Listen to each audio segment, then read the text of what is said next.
밖에서 바라보는 날카로운 시선, 외부자들 지금 시작합니다.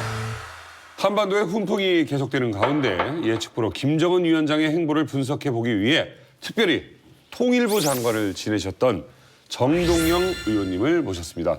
반갑습니다. 안녕하세요. 안녕하세요.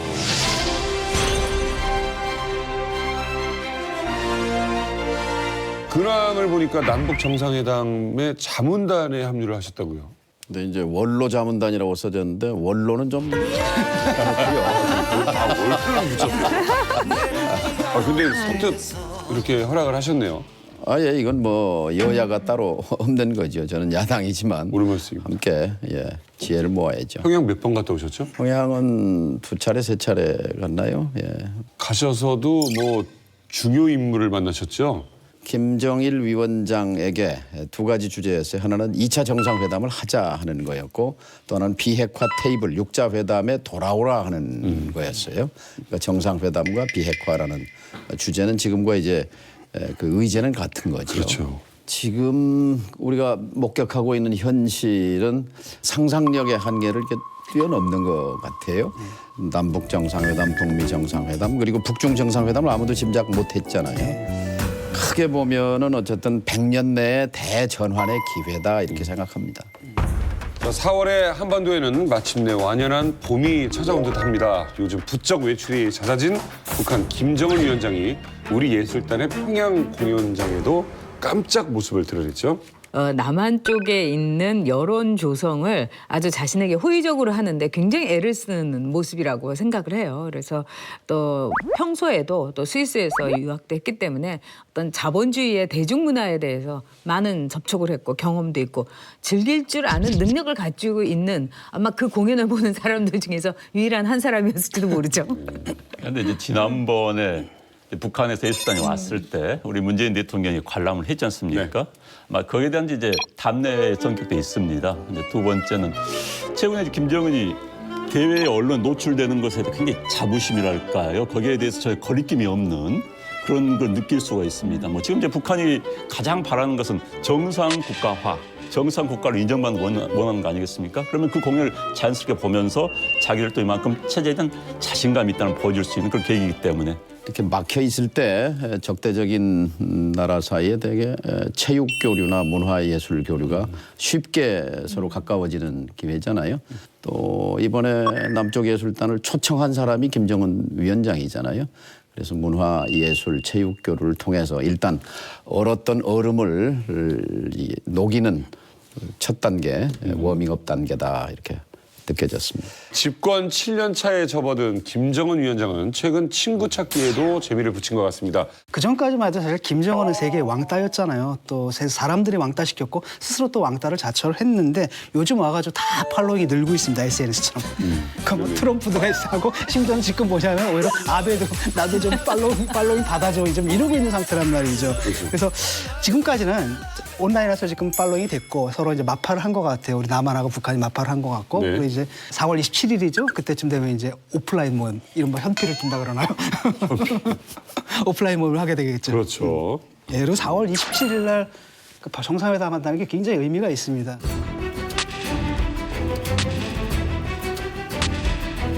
제 생일이거든요. 소름 끼쳐. 아, 소름 끼쳐 진짜. 내가 이걸 예상하고 55년 전에 이걸 예상하고 이날 태어난 거예요. 이거는 정말 너무 과격한 홍보예요. 김정은이 그러니까 김중건 생일 축하하러 지금 남한에 내려온 거야. 생일 얘기하시니까 6.25가 끝난 휴전협정일이 언제죠? 기억나세요? 7월 저도 그러면 53년. 53년 7월 27일인데 그렇게 정확히 제가 아시네. 63년 7월 27일이 제 생일입니다. 그래서 제가 휴전을 시키고 난 다음에 우리 10년 만에 제가 안의원보다 한 끗발 높은 게 53년 7월 27일이 제가 귀 빠진 날입니다. 생일 받으시네요. 죄송합니다. 제가 생일 얘기를 괜히 해가지고. 휴전의 관계도 다들 있고. 조용하세요. 저 4월 19일에 태어난 사람이에요. 4.19 혁명. 자, 정상회담 뭐 정례 의지 뭐 이런 것도 한번 살펴봐야죠. 그렇죠. 이제 친구 자칫 한반도 운전 때 지금 문재인 대통령이 운전을 하려고 했는데 또 몰아왔는데 김정은에게 뺏기지 않을까 이런 생각이 듭니다. 솔직히. 지금 이제 정상회담은 4월 27일 딱 1박 2일도 아니고 당일로. 그러니까 판문점에는 우리 측 평화의 집, 그다음 이제 북측에 하면 통일각 있지 않습니까? 거기서 하는데 우리 측에서 하기로 했습니다. 그래서 아마 북한 김씨 왕조 가운데서 이제 최근에 왕이 된 김정은이 아마 남한을 방문하는 최초의 일이 되지 않을까 합니다. 어찌됐든 남북한이 이번 기회를 굉장히 뭐 국제사회에 알리기 위한 좋은 이벤트로 삼지 않을까 싶어요. 지금 뭐 청와대나 뭐 북이나 굉장히 그 필요로 하는 이해관계 있기 때문에 네. 그리고 이제 현재 문제는 실질적인 어떤 대화가 오고 가는가입니다. 남북한 사이에. 네. 그렇죠. 어쨌든 이번에 이제 그 원로 자문단에 합류를 하시면서 원로는 빼고요. 민주평화당이지만 문재인 대통령과 이제 통일에 대한 생각이 같기 때문에 이제 모셨다 뭐 이렇게 배경 설명도 나왔더라고요. 근데 기본적으로 이제 핵무기는 김정은한테는 가장 중요하고 유일한 전략 자산이거든요. 근데 이 비핵화를 얘기하는 이 김정은의 머릿속에는 과연 무엇이 있는가? 그다음에 김정은의 가장 최종적인 목적은 뭐라고 생각하시는지. 모든 생명체의 목적은 생존입니다. 그러니까 생존을 위해서 두 가지 목표를 내걸었잖아요. 핵무력, 그다음에 경제 발전 이 두 가지인데 작년 11월 29일 날 핵무력 완성 이제 목표 달성 선언했어요. 이제 남은 게 경제 발전인데 김정일 위원장 사후에 처음 등장해서 이렇게 약속했어요. 사회주의 부귀 영화를 누리게 해주겠다. 그리고 더 이상 인민의 허리띠를 졸라매게 하지 않겠다.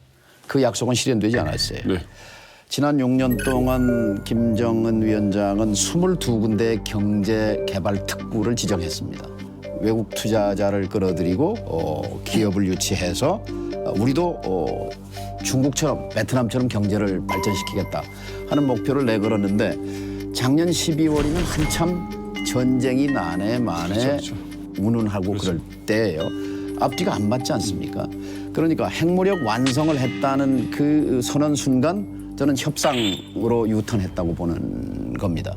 그리고 그 과정에서 몇 달 동안 남쪽의 진정한 의지, 진정성을 이제 지켜보고 있었는데 12월 중순에 문재인 대통령이 한미 군사훈련 연기를 미국에 요청하게 됩니다. 네. 저는 그것이 굉장히 중요한 이 전환점이었다고 생각하고요. 그리고 이제 아시는 것처럼 1월 1일 신년사, 2월 평창올림픽 참가, 3월 북중, 4월 남북, 5월 이걸 이제 김정은의 시간표라고 보는 거지요. 근데 노무현 정부 때는 직접적으로 본인이 이제 거기에 관여를 했고 통일부 장관이었고 이랬는데 결국은 북한의 약속 파기였던 거 아닙니까? 그런데 우리가 개인이든 국가든 무오류는 없습니다. 개인도 다 이 잘못이 있고 부족이 있잖아요. 국가도 마찬가지입니다. 네. 미국은 항상 무오류, 항상 옳고 북한은 항상 악당이냐. 이제 여기서 깨어날 필요가 있습니다. 그러니까 전략적 결단을 2000년에 했습니다. 남북 정상회담 전후에서. 그리고 2005년입니다. 2005년은 노무현 정부 이제 중간이죠. 그때 이제 제가 노무현 대통령의 특사로 김정일 위원장과 만나서 합의한 것이 2차 정상회담 합시다. 네, 하는 그렇죠. 거와 두 번째는 핵을 내려놓겠다 하는 그런 얘기였단 말이죠. 전략적 결단이 됐어요. 그래서 만들어진 것이 그 3개월 뒤에 2005년 9월 19일 베이징 공동성명이 나왔어요. 근데 그 공동성명은 하루 만에 쓰레기통에 처박힙니다. 그 하루 만에 찢어진 것은 그것은 누가 뭐라고 해도 미국이 찢은 겁니다. 어떻게 24시간도 안 돼서 말하자면 미국의 네오콘들이 이 BDA 저 마카오에 있는 은행에 그 북한에 불법 자금이 있으니 이걸 조사해야 되겠다. 불량 국가다, 깡패 국가다. 잉크도 마르기 전에 그럴 수 있느냐라고 하는 질문에 대해서 이렇게 말했습니다. 힐 대사의 얘기입니다. 당시 미국에는 2개의 정부가 있었다라는 겁니다. 미국도 하나가 아닙니다. 그렇기 때문에 이번 정상회담, 북미 정상회담 등에서도 우리의 노력이 중요한 거죠. 자, 한편 김정은 위원장과 함께 절교 위기까지 갔었지만 위기를 극복하고 다시 절친이 된 사람이 있습니다. 바로 시진핑 주석입니다. 어떻게 이렇게 북중 깜짝 정상회담이 성사될 수 있었던 배경이 뭐라고 생각하세요? 이제 김정은이 뭐 제안을 했지만은 북한 이제 중국 측에서는 정말 반가웠던 거죠. 왜냐하면은 중국이 급했고 김정은에게 압력을 넣을 수가 있어요. 너 한번 들어와라 하든지 여기 아니면 너네 측에 특사를 파견하든지 해서 설명을 해라. 하니까 이제 김정은 입장에서는 오케이 내가 가겠다, 내 직접 가겠다 했을 수가 있다는 전 생각이 듭니다. 왜? 그럴 가능성이 그 전까지는 있다고 봐요, 저도. 전혀 사실 북한에서 생각하는 중국이란 것은 두려운 존재입니다. 그래서 김정은을 핀셋을 뽑아서 내팽길 수 있는 유일한 국가는 중국밖에 없어요. 오히려 미국보다 그런 의미에서는 더 두려워하는 국가입니다. 그렇기 때문에 지난 몇 년 동안 중국을 경원시하면서 웅크리고 있었던 거고, 그러나 이번에 어찌됐든지 간에 미국과의 직접 딜을 하려고 했고, 그 다음에 뭐 문재인 대통령 그런 이야기 청와대 이야기했지 않습니까? 남북미가 만나가지고 원샷을 끝내는 게 참 좋겠다라고 했는데 중국 입장에서 보면 있을 수가 없는 거예요. 아니 정경회담에 당사자 사인한 사람 중에 하나가 자기인데 우리를 빼고 뭘 해? 그런데 분위기가 보니까는 자칫 잘못하면 평양에 성조기가 먼저 날릴 것 같아. 이건 아니다 싶으니까 김정은에게 야 뭐야? 대체 무슨 이야기냐?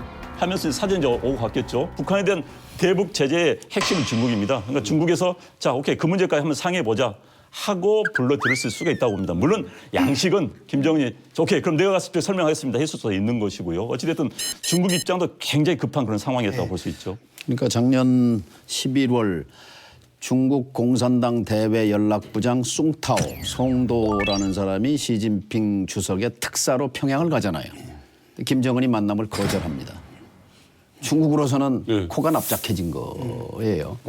그리고 유엔 제재에 더해서 중국도 제재 압박을 더 강화합니다. 북중 관계는 최악이었어요. 그렇죠. 4개월 뒤 북중 관계가 일거에 풀려버립니다.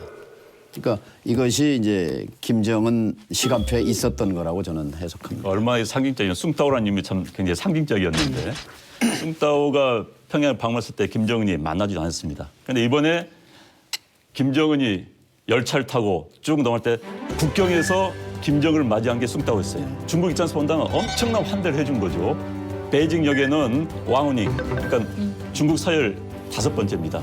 직접 베이징 역에 나와서 맞이하고 그러니까 트럼프 왔을 때는 왕이가 나왔어요. 왕이 외교부장이 나간 겁니다. 그보다 한 달 외 유인 정치국 상무위원이 마중 나간 거예요. 그러니까 중국 입장에서 보더라도 이번 기회에 김정은이 혹시 제가 변심할지 모른다는 하게 꽉 잡아놓기 위해서 최대한의 외교를 해주면서 정말 마음을 샀던 그런 상황이었다고 볼 수 있죠. 자, 그런데 이게 공개된 사진만 봐서는 아주 절친각입니다. 이렇게 전 작가님, 실제 두 사람 사이에 어떤 대화가 오갔을까? 또 우리 상상극장 한번 열어봐야죠. 저는 이제 그 두 나라의 이해관계가 이제 딱 아기가 맞춰졌다 이렇게 볼 수가 있어요. 그래서 제가 볼 때는 둘이 이제 만났을 때 둘이 나눴을 대화가 저는 대충 이렇게 상상이 돼요. 뭔데요? 이 핵개발 이제 완성했다 형 이러면서 앞으로 이제 도발이라든가나 이런 거 하지 않고 형 체면 세워줄 테니까 나 좀 화끈하게 좀 도와줘 이제 이렇게 했겠죠. 야 너랑 나랑 한 판 짜갖고 저 트럼프 좀 혼내주자. 지금 무역 전쟁까지 우리한테 들이대는데 내가 대북 지원이란 명목으로 규제 확 풀어줄게. 아마 이랬을 거예요. 저는 살라미식 아니면 안 돼요. 그리고 선 폐기 후에 제재를 풀어준다는 리비아식 그거 절대 안 되니까 형도 힘 좀 실어줘 이랬겠죠. 그러니까 시진핑이 염려마 우리가 남이가 딱 이러면서 한국이 우리처럼 한 편을 미국하고 짬짬이 하기는 어렵다. 그러니까 형 믿고 나 하는 대로 오고 나도 너 확실하게 밀어줄게. 막 이렇게 화끈하게 얘기가 됐을 거예요. 지금 뭐 미국에서 리비아식 해법을 좀 요구하는데 그건 북한이 받아들일 수가 없거든요. 왜냐하면 북한이 가장 두려워하는 게 두 나라의 예예요. 일단 리비아입니다. 핵 폐기했더니 나중에 어떻게 됐습니까? 무너졌잖아요. 또 하나가 이제 이라크거든요. 그때는 이라크는 대량 살상 무기 만들지도 않았는데 했거든요. 그러니까 북한의 입장에서는 살기 위해서는 일단 이걸 잡아야 된다는 겁니다. 그렇기 때문에 확실한 체제 보장이 있지 않고서 일거의 리비아처럼 그냥 항복하고 들어갈 수는 없다라는 거죠. 그건 북한의 이제 공포감들을 우리가 좀 이해를 해줘야 되고 그렇다면 남은 건 단계적인 해법인데 그게 또 살라미식이냐 옛날처럼 조금씩 이건 아닌 것 같아요. 북한도 이번에 통 크게 그러니까 무다 그러면 살라미처럼 자르는 게 아니라 무를 딱 두 동병 잘라가지고 자 그냥 공결 검정 폐기 크게 이런 것 같거든요. 그래서 이게 이제 북한의 입장이고 자기들의 입장을 갖다가 도와줄 수 있는 게 이제 중국이죠. 중국이 이제 이른바 쌍궤잖아요. 그래서 그 중국으로부터 지지를 얻어내고 대신 중국에 대한 마음은 뭐냐면은 또 차이나 패싱하지 않겠다. 쉽게 말하면 한반도에 대한 중국의 전략적인 이해관계를 우리가 존중하겠다라는 선에서 북미 테이블에 가져갈 선물을 지금 마련한 거겠죠, 거기서. 리비아하고 북한은 기본적으로 다릅니다. 첫 번째는 리비아는 지금 북한처럼 핵무기가 완성 단계라든지 한 게 아니었어요. 플루토늄만 추출해가지고 가지고 있던 그 단계입니다. 그래서 폐기하는 게 굉장히 간단했어요. 그것만 미국 군이 가서 미국 연구소에 옮겨놓은 게임 셋이거든요. 그렇기 때문에 미국이 북한을 리비아식으로 해결하는 북한의 핵 문제는 너무 복잡하다는 거 하나. 그다음에 북한이 가장 우려하는 것은 리비아식으로 핵을 넘겼더니 그냥 가다피가 그냥 죽었다. 그건 가다피가 미국의 힘에 죽은 게 아니라 그 나라 국민에 의해서 반군에 의해서 처형당한 거예요. 잡혀 죽은 겁니다. 네. 그러니까 김정은이 이 방송을 보고 있다면 인민들에게 잘하고 인기 있으면 안 죽어요. 누가 뭐 쫓아낼 생각 없습니다. 그렇기 때문에 이제 그 이제 체제 보장 문제는 저는 그건 사실 의지만 있다면은 쉽게 풀 수도 있다고 봅니다. 6자 회담 당사국들이 인정을 한 단계에서 해준다면 그 문제가 어렵지 않게 풀 수도 있다고 봐요. 중요한 게 결국 비핵화, 핵을 포기하는 데 있어서 정확하게 얘기했잖아요. 정의용 서훈 특사에게 핵을 포기하겠다. 핵을 가질 이유가 없다. 단 군사적 위협 그리고 체제 안전 보장 이렇게 돼 있잖아요. 지금 미국은 CVID라고 얘기하지 않습니까? C 완전하게, Complete. V 검증할 수 있는 방법으로, I 되돌릴 수 없게, Irreversible. D 이제 dismantlement 그러니까 없애라 이제 이건데요. 북한 똑같이 원합니다. CVIG를 원합니다. 무슨 얘기냐? C 완전하게, V Verifiable. 검증할 수 있게, 그리고 되돌릴 수 없게. 그 G는 뭐냐면 개런티예요. 개런티. 개런티, 보장. 체제 보장. 그러니까. CVID 할 테니까 CVIG를 달라는 겁니다. 근데 근데 여기서 그건 여기서 저는 정말 문제가 생긴다고 봐요. 그리고 시진핑하고 김정은하고 얘기했을 때 제가 보기에는 아마 김정은은 핵 보유 국가로서 우리를 도와달라고 하고 또 중국이란 나라는 이제까지 역사를 통해서 이렇게 보시면 아시겠지만은 뭔가를 명확하게 한 적이 없는 나라예요. 그 명확하지 않는 속에서 중국은 중국의 힘을 얻고 어떻게 보면 이제 이 대외 외교를 한 건데 아마 김정은으로서는 이 핵 보유국으로서 이렇게 있으면서 약간 그 미국이 그냥 와가지고 그냥 이 서지컬 오퍼레이션을 하지 않을 정도의 살짝 장난을 쳐주고 이러면서 중국은 형님으로서의 체면을 이렇게 내가 얘 좀 이렇게 손볼게 이러면서 미국하고의 협상을 하는 그런 중간 단계를 상당히 원할 거라고 봅니다. 보수 쪽 인사들이 말씀하시는 게 야 이거 이렇게 해봤자 네. 나중에 결국 북한이 먹튀하는 거 아니냐 이런 우려가 좀 있단 말이에요. 그러니까 저는 이제 그 북한이 한 동독 정도의 경제 규모라든가 사회의 어떤 수준만 있으면 저는 북한을 믿을 수도 있어요. 그런데 북한이란 나라는 저도 가봤지만은 정말 이거는 우리의 상상을 초월하는 비상식적인 나라예요. 그렇고 북한은 너무 가난해요. 그래서 모든 변화라든가 개혁이라는 거는 어느 정도의 수준이 이렇게 조금 올라와서 봉우리가 피려고 할 때 정말 뭐 혁명도 일어나는 거고 변화도 일어나는 건데 지금으로서는 북한이 굉장히 어려운 상황입니다. 그래서 이런 상황 속에서 김정은으로서는 과연 성숙한 자신의 생존 전략, 나의 정권 기반, 또 나의 가족들과 내가 갖고 있는 이런 권력, 생명 이거를 담보할 수 있는 전략이 그 30몇 살의 청년의 머리 위에 이것이 숙성이 되었을 것인가? 전 그게 의문인 거예요. 그래서 김정은으로서는 굉장히 그 돌발적인 하나의 행동을 충분히 할 가능성이 있다. 저는 오히려 김정은이 그 아버지처럼 어느 정도의 나이가 되고 경험할 거 경험하고 실패도 경험하고 이러면서 이런 상황에서 어떻게 해야지 내가 먹고 살 것인가. 이런 판단을 해야 되는데 그러기에는 그의 지난 7년은 너무 짧았고 너무 황량했고 너무 난폭했다는 거죠. 정말 좋은 기회입니다. 그렇죠. 6.25 이후에 한반도에 찾아온 전 세 번째 기회라고 생각하거든요. 7.4 공동성명, 그다음에 노태우 대통령 때 남북 기본 합의서. 그런데 이제 그때마다 남북 간의 화해와 합의가 이루어졌던 것은 북한이 급할 때였어요.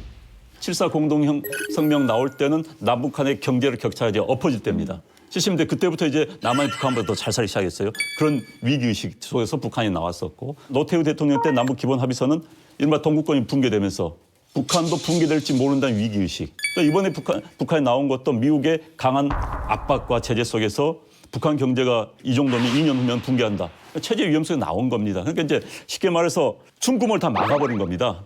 미국이 나와라, 튀어나와라. 지금 북한은 숨구멍을 일단은 딴 데로 뚫고 싶어요. 그렇죠. 그 숨구멍 하나가 뭐 남할 수도 있고 일단 중국일 수도 있고 그런데 이제 여기에서 저는 이 압박과 제재가 계속 끝내 나오게 해야 된다고 보는 겁니다. 그런데 이제 자칫 이제 우리가 우려하는 것이 우리가 주는 숨구멍을 통해서 당근 한두 개 먹고 그래 나가면 더 무서운 세상이 기다릴 거야. 나 안 나가고 여기서 버티는 게 낫겠지. 라고 판단한다면 북한의 판단 착오입니다. 그런데 전 북한이 그런 판단 착오를 하지 않게끔 하는 게 또 우리 정부의 굉장한 능력이자 노력이 필요하다고 보는 겁니다. 그래서 두 개를 지금 오케이 나오기로 결심을 했어도 나왔을 때 추위에 내떨 게 아닌가. 차라리 우리의 여기서 역할이죠. 우리가 보장해야 할 적당히 던져주는 것 먹고 그냥 우리가 버티는 게 북한 인민과는 상관이 없이 내 정권주의에 낫지 않을까라고 판단할 수도 있다는 거죠. 그래서 이 부분에 대해 우리가 냉철하게 이제 계산하고 북한과의 접촉이 들어가야 되는 겁니다. 과거와는 좀 다르게 이번엔 좀 문제가 잘 풀릴 가능성이 크다고 보는 이유가 뭐냐면은 과거에는 항상 아래로부터 조금씩 이렇게 하다가 자꾸 뭐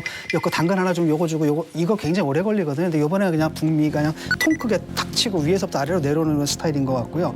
일단 북한의 입장에서도 핵무력을 완성했다고 선언했단 말이죠. 그것이 의미하는 바는 뭐냐? 아 북한이 미국이 드디어 우리를 대화 상대로 인정했구나. 그러니까 나름대로 걸 딱 승리했다고 이제 보는 겁니다. 또 다른 한편으로는 요번에 양쪽에서 다 부담을 갖는 거예요. 왜냐하면 요번에 실패하게 되면 남는 옵션은 딱 하나거든요. 군사적 옵션이거든요. 그러니까 어떤 식으로든 간에 이게 성과를 내지 않으면 둘 다 부담일 수밖에 없는 거죠. 그런 네. 의미에서 여러 가지 물론 뭐 100% 잘 되리라는 보장은 없는 거죠. 하지만 우리는 최선을 다해가지고 우리가 바라는 최선의 결과를 얻도록 노력을 해야 되는 거죠. 자, 저는 2차 남북 정상회담 준비회의에서 문재인 대통령이 한 언급 중에 언론이 주목하지 않은 부분이 있어요. 같이 살든 따로 살든 이제 평화가 흔들리지 않고 평화와 안정의 한반도를 만들어야 된다. 같이 살든 따로 살든 저는 그 맥락을 이렇게 봅니다. 4월 27일 정상회담의 핵심 의제가 남북관계 발전의 제도화구나. 이것이 바로 남북 정상회담의 핵심입니다. 핵을 내려놓기 위해서 북미 정상회담으로 가서 이제 트럼프 김정은 간의 비핵화 협상도 중요하지만 그 전에 북이 핵을 내려놓을 체제 안전 보장을 남이 해줄 수 있는 거예요. 네. 영토와 주권을 보장하고 국경선을 존중하고 그리고 군사적 공격을 하지 않겠다는 약속과 그다음에 군비 축소의 국면. 예를 들자면 DMZ가 아니잖아요. DMZ는 비무장지대인데 비무장지대가 아니라 중무장지대란 말이에요. 그렇죠. 중무장지대예요. 원래 군사 분계선에서 북쪽으로 2km, 남쪽으로 2km, 4km는 어떤 무장도 하지 말자. 권총 정도 이렇게 돼 있는데 GP라고 해서 전방 추진하잖아요. 4km가 아니라 점점점 이게 좁아지다 보니까 1km밖에 안 되는 데도 많아요. 중부전선에. 맞아요. 그래서 상호 간의 군사적 긴장 완화를 위해서 비무장지대를 비무장화하자. 이런 합의도 있을 수 있는 거고 남북이 서로 이 긴장을 낮추고 군사적인 위협을 해소하고 둘이 이 영토와 주권을 보장하면서 평화적으로 공존한다는 것이 제도화된다면 문재인 대통령이 그렇게 말했어요. 이번에 남북 정상회담 합의를 국회에서 동의를 받겠다. 저는 그 맥락에서 남북 기본 협정이 추진돼야 하고 그런 상상을 하고 있는 것 아닌가 이렇게 생각합니다. 지금 의원님 말씀이 저는 굉장히 우리 모두가 꿈꾸는 거예요. 그렇게 되길 바랍니다. 이번 정상회담에서 이루어야 할 이제 과제라고 생각합니다. 문제는 뭐냐면 이상이 있고 그런 아이디어를 기본으로 한다면 거기에 대해서 따르는 행동, 액션 플랜이 뭐냐 문제인 거죠. 자, 군비 축소하자. 이러면 거기에서 나오는 게 말하던 국방 예산 이거를 아주 통으로 그냥 팍 줄여가지고 그거를 경제 지원을 북한에다 해야 된다. 왜? 우리가 주도권을 잡으려면 남한이 북한을 다 도와줘야 된다. 이런 말씀을 말하자면 이제 그쪽 진영에서 하시는데 이거를 국회도 그렇고 국민들의 어떤 국민 투표를 통해 가지고 이런 여러 가지 문제를 우리가 조정을 앞으로 해나갈 수 있을 것인가. 저는 굉장한 갈등도 보여지고 그런 점에서 북한에 대해서 지금 그런 이상론이 아니라 오히려 아주 구체적인 행동 강령 하나하나부터 저는 짚고 넘어갔으면 좋겠어요. 예를 들면 북한에게 요구할 수 있습니다. 헌법에 핵 보유국가라고 명시되어 있거든요. 헌법에 빼라라고 요구할 수 있고 김정은 위원장이 받을 수 있다고 봅니다. 그러네요. 또 제가 아까 DMZ를 DMZ화하자는 게 구체적 제안 아닙니까? 예. 서로 합의가 되면 한반도의 군사적 긴장은 확 완화되는 거죠. 그렇죠. 자, 갑자기 등장한 중국 친구 변수 탓에 썸만 타던 트럼프 대통령과는 친구를 맺을 수 있을지 모르겠습니다. 늘 안보 걱정이 많은 우리 안 원장님, 북미 사이에 최악의 돌발 변수가 발생할 가능성 있을까요? 있죠. 예측하지 못했던 상황이 벌어졌던 만큼 앞으로도 예측하지 못했던 상황이 벌어질 수가 있습니다. 트럼프는 일단은 몰아붙이겠다는 거 아닙니까? 특히 이제 미국이 최근에 폼페이오 국무장관, 존 볼턴 이렇게 앉힌 거 볼 때 사람들은 이렇게 이야기를 해요. 외신에서 협상을 위한 전시 내각인지 전쟁을 위한 협상 내각인지 모르겠다. 궁금해요. 트럼프는 어떤 것도 할 수 있는 예측 불가능한 그런 캐릭터를 가지고 있기 때문에 우리가 굉장히 우려를 하는 겁니다. 그래서 만약에 북미 정상회담을 했는데 트럼프의 의도대로 뭐가 되지 않을 경우에 북한 이건 최악의 시나리오입니다. 미국이 이게 뭐야? 라고 했을 때 게다가 이제 그 기간이 한반도에 미군의 이른바 세력이 많이 진입했을 때입니다. 독수훈련이 대충 뭐 끝나갈 때쯤 돼요. 그랬을 때 상황. 이게 우리한테 최악의 상황인 겁니다. 저도 이건 생각하고 싶지가 않아요. 근데 한국 사람으로서 볼턴과 토론해본 사람은 제가 최고. 아, 해보셨어요? 그러니까 트럼프 당선 직후에 다 놀랬잖아요. 99%가 그러니까. 안 된다고 봤는데 그때 국회 여야 평화 외교단이 급히 저 비행기를 타고 워싱턴에 갔어요. 그때 만난 사람이 존 볼튼이에요. 근데 만나기 전에 굉장히 저희들도 불편했어요. 야, 이거 초강경파고 뭐 북폭론자고 그런데 만나면 또 희한한 얘기 듣겠다 그랬는데 물었습니다. 당신은 저 북한에 대한 선제 타격을 주장하는 사람 아니냐 그랬는데 아니다. 상황이 바뀌었다. 미국이 선제 공격할 일은 없을 것이다. 네. 그리고 한국군과 한국 국민들이 선제 공격에 절대 동의하지 않으리라는 것도 알고 있다.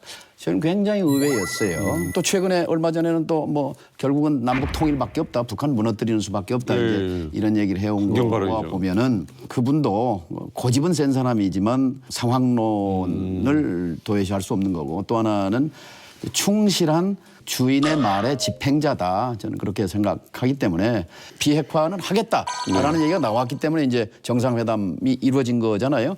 약속이 된 거니까 거기까지는 가는데 방법론이죠. 네. 어떻게 북한의 비핵화에 대한 생각, 그다음에 트럼프 대통령이 요구하는 수준, 그것에 이제 그 격차를 좁히느냐 이게 핵심이죠. 그러니까 지금 다들 얄팍한 생각들을 하고 있어요. 그러니까 미국과 그 중국은 이제 북한을 이렇게 꼬드겨 가면서 아마도 미국하고의 무역 전쟁에서 유리한 위치를 잡으려고 하고 네. 또 미국은 미운 대로 이번 상황을 통해 가지고 북한을 계속 압박하고 이렇게 호락호락하지 않아 이러면서 결국은 이제 중국하고의 이 한반도를 바탕으로 한 패권 전쟁을 하고 있는 거예요.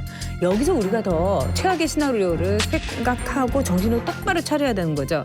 그래서 이번에 뭐 문재인 대통령이 남북 그 지도자들의 정례화도 생각한다. 저는 이거 굉장히 좋은 아이디어라고 생각해요. 네. 그래서 한 10년은 이렇게 우리가 단계적으로 이렇게 끌면서 김정은에 대해서 네. 우리가 파악도 해야 돼요. 저는 트럼프도 위험하지만 진짜 위험한 인물은 역시 김정은이라고 보거든요. 정말 가진 게 없기 때문에 배째라 할 수 있는 가장 큰 인물이에요. 선거도 없잖아요, 거기는. 트럼프는 선거라도 있지만. 트럼프 대통령 입장에서 보면 좀 이제 김이 빠진 거예요. 아, 말하자면 그렇죠. 전 세계가 주시하는 가운데 부시도 해결 못했고 오바마도 해결 못했고 클린턴도 해결 못했는데 내가 해결했다라는 걸 과시하고 싶은데 이거 북중 정상회담하고 하면서 좀 김이 빠진 그러게요. 측면이 있어요. 지금 트럼프 대통령을 중심으로 생각해 보면 네 가지 전선이 있잖아요. 하나는 뮬러 특검, 그러니까 선거 부정에 대한 특검이 점점 조여와요 국내적으로. 또 하나는 포르노 배우의 폭로, 바깥으로는 지금 미중 무역 전쟁. 또 하나는 이제 5월 12일인가에 이란 핵 합의를 파기하겠다는 거죠. 그 부분에 대해서 지금 이제 전쟁이 생기는데 그 과정에서 북미 문제가 다시 꼬이면 이건 수렁입니다. 그래서 다 못하게 되는군요, 뭔가 이거죠. 성과와 업적을 내야 하는 과제이기 때문에 네. 우리가 역할을 해서 뭔가 작품을 만들도록 해야 된다고 생각합니다. 저는 올해 안에 두 번째 정상회담이 있을 거라고 생각합니다. 충분히 가능하죠. 그러니까 이번에는 왜냐면요. 비핵 관련하고 핵심 의제인 비핵화 문제에 대한 거는 북미 정상회담이잖아요. 네, 네, 네. 문재인 대통령 계속 트럼프를 의식하면서 남북 정상회담을 할 수밖에 없습니다. 그러니까 남북 간에 합의할 수 있는 게 제약이 있어요. 제일 좋은 시나리오는 남북 정상회담 4.27, 그다음에 5월 가기 전에 한미 정상회담, 그리고 북미 정상회담, 그리고 이제 북한은 러시아와 정상회담이 있을 거고, 그리고 9월 9일 자기들이 북한 정권 창립일 구구절 전후해서 2차 정상회담을 통해서 1차 때 던져놓았던 얘기를 거기서 알맹이를 만드는 이렇게 가는 것이 최고의 시나리오라고 생각합니다. 아니 어쩌다가 북한이 이렇게 그래서 나온 거예요? 동굴 안에만 있다가 마늘하고 쑥을 먹은 게 아니라 그걸로 폭탄을 만들어가지고 지금 쌀로 바꿔 먹으려는 생각인데 참 대단합니다. 자 이번에는요 중요한 얘기입니다.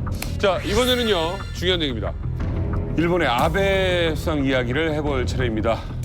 저 아베 수상에게 좀 미안합니다. 시간이 없어서 우리 외부자들에서 패싱하도록 하겠습니다.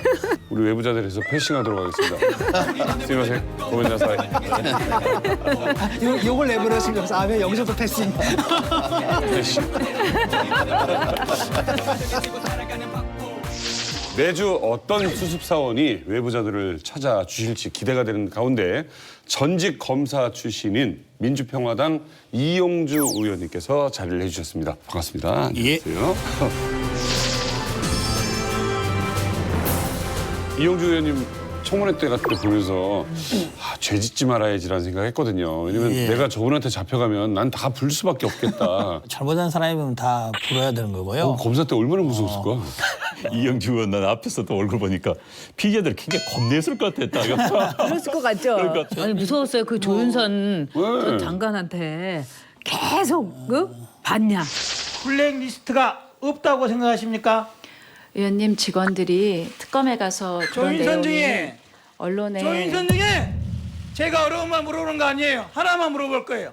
블랙리스트가 존재한다 안 한다? Yes, no? 그런 명단은 있었던 것으로 좋아요. 뭐 그 정도까지는 제가 받을 수 있어요. 계속 열 몇 번 물어봤죠. 예, 18번 물어봤다 그러는데요. 예. 아마도 그때도 이제 한 남은 시간이 한 2분 더 남았더라고요. 그때 말 안 했으면 38번 물어보고서 답하지 않았을까 생각이 드는데요. 반드시 답은 했을 것이다. 그때 분위기로서는. 자, 동부구치소 12층 방장이 된 지 13일째입니다. 이명박 전 대통령은 여전히 불면의 밤을 보낸다라고 전해지고 있습니다. 이렇게 불면의 밤을 보내는 이유가 뭐라고 생각하십니까? 아무래도 현실을 받아들이기가 힘들기 때문이다. 저는 이렇게 봐요. 이명박 대통령의 경우는 그 김인옥 여사가 이렇게 말릴 정도로 제발 저기 9시에 출근해라 할 정도로 막 7시에 출근하고 본인으로서 내가 이렇게 열심히 했는데 내가 왜 이런 걸 당해야 되나. 분노가 지금 분출하고 있기 때문에 잠을 못 자는 것이 아닌가 이렇게 봅니다. 그 3월 31일까지가 1차 구속 기한이었잖아요. 근데 그게 이제 4월 10일까지 연장이 된 거죠. 물론 이제 동부구치소가 지어진 지 불과 1년도 안 돼가지고 최신 시설이고 이제 박근혜 전 대통령이 묵은 방보다 조금 더 큰 것 같더라고요. 네. 그럼에도 불구하고 그렇잖아요. 그렇게 좋은 집에 살던 분이 갑자기 어느 날 그냥 갇혀가지고 살 때 잠이 오겠습니까? 그다음에 또 혐의 밝혀진 게 지금 구속된 혐의 말고도 굉장히 많은 혐의가 남아있고 그렇습니다. 앞으로 또 재판도 받아야 되고 사실 잠이 올 수가 없죠. 궁금한 게 이용주 의원께서는 혹시 이명박 전 대통령하고 인연이 없으신가요? 제가 중앙지검 특수일부에서 근무를 했었습니다. 그리고 그 당시에 이명박 전 대통령이 서울시장 시절에 청계천 보건비리라고 그때 한번 대대적으로 신문에 난 적이 있습니다. 그때 그 사건을 제가 조사를 했었어요. 1년쯤 지나고 나니까 이명박 대통령이 되신 거예요, 이제. 그 뒤로 제가 굉장히 5년 동안 힘들었습니다. 힘들어서 사표를 내고 이번에 국회의원이 된 거죠. 어떻게 보면 제 국회의원이 됐는데 1등 공신이 이명박 전 대통령이 아닐까 싶은 생각이 듭니다. 네. 지금 저 이명박 대통령이 그 구치소에서 조사를 거부하고 있잖아요. 근데 이런 경우에 검찰에서 뭐 강제 구인하거나 이게 가능한가요? 원래는 할 수 있습니다. 원래는 체포영장을 강제로 구인해서 데려올 수는 있는데 다른 객관적인 자료들, 증인들 뭐 있다고 한다면은 구인 강제로 끌고 나오는 것은 적절치 않다. 검찰이 저는 그렇게까지는 하지 않을 걸로 봅니다. 근데 지금 이번에 그 이명박 대통령 수사에 대해서 검찰은 어떤 생각을 갖고 이 수사를 했다 이렇게 보세요? 뭐 한간에서 뭐 정치적 보복이다 이런 말도 있지 않습니까? 근데 뭐 전혀 그렇지 않은 게 박근혜 전 대통령이랑 수사를 하다가 불똥이 튀어가서 사실 이명박 대통령 수사가 이루어진 게 이제 맥락상 맞지 않습니까? 그래서 그걸 따라가다 보니 청와대에 있던 문건들이 통째로 나와서 증거가 제공이 되고 수사를 하지 않을래야 않을 수 없는 이런 상태가 벌어지게 된 거다.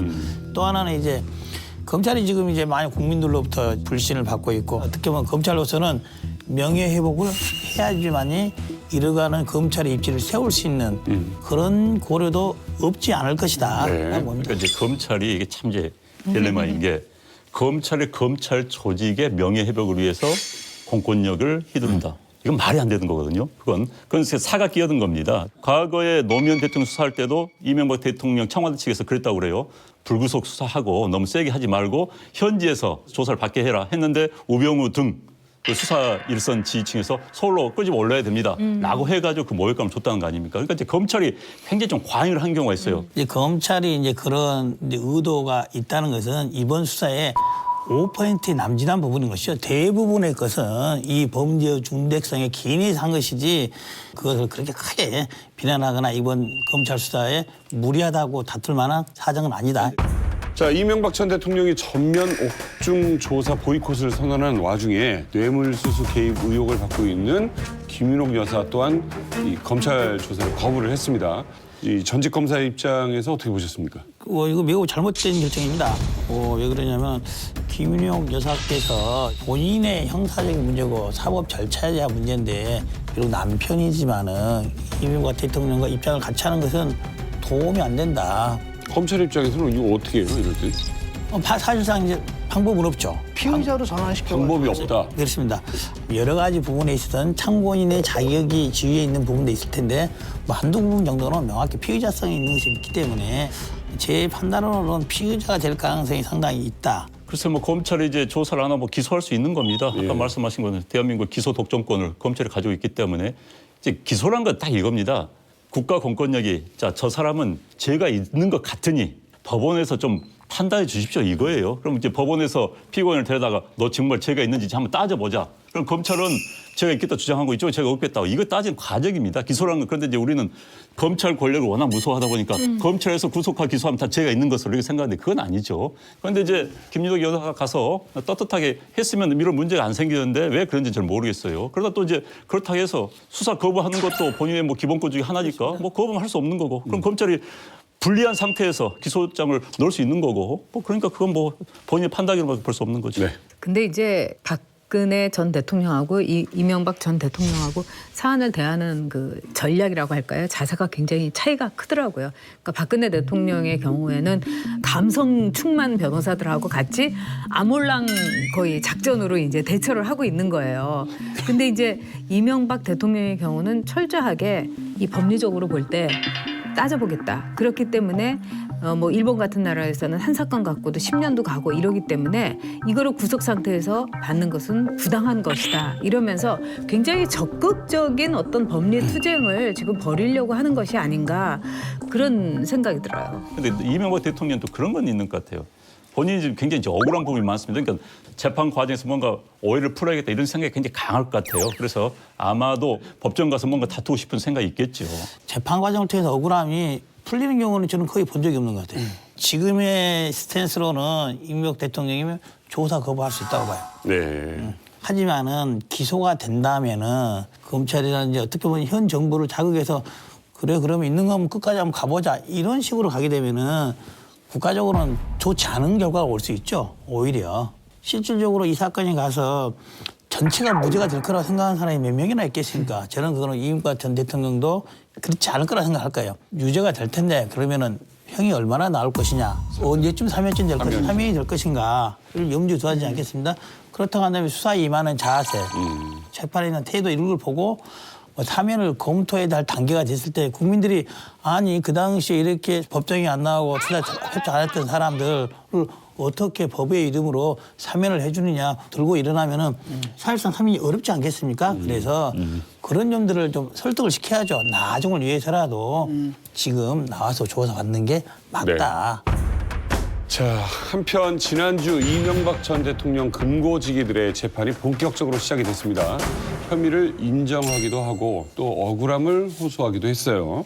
현재 이병모 국장, 이영배 사장이죠.